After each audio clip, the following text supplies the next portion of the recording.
Dans ce village africain, une règle était gravée dans toutes les mémoires, ne jamais approcher le marigot la nuit, car une femme mystérieuse y apparaissait, et ceux qui la suivaient disparaissaient à jamais. Suivez l'histoire de la femme du marigot.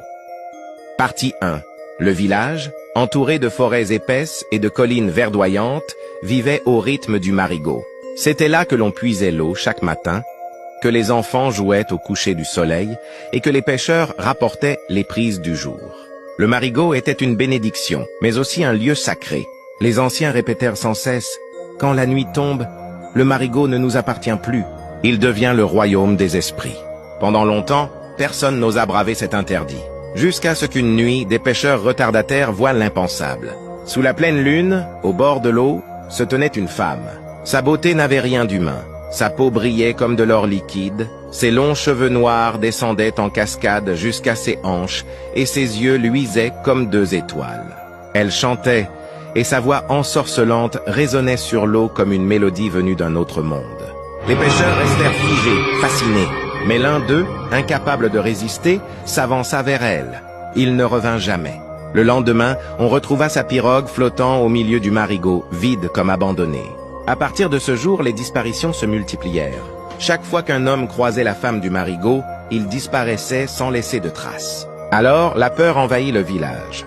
On la surnomma l'épouse des eaux, et plus personne n'osa approcher le marigot après la tombée de la nuit. Mais au milieu de cette peur, une jeune fille du nom de Kadia commençait à douter.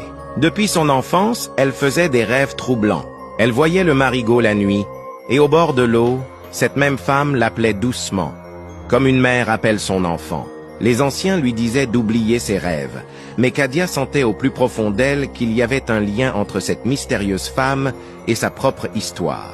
Alors, une nuit où la lune brillait haut dans le ciel, Kadia prit une torche, rassembla son courage et s'avança seule vers le marigot. Le vent soufflait dans les arbres, les grenouilles se turent et l'eau reflétait la lune comme un miroir d'argent. C'est alors qu'elle apparut, la femme du marigot, plus belle encore que dans les récits, irréelle, presque divine. Ses yeux dorés se posèrent sur Kadia, et un sourire mystérieux illumina son visage. Fin de la partie 1. D'une voix douce mais glaçante, elle murmura « Enfin, tu es venu.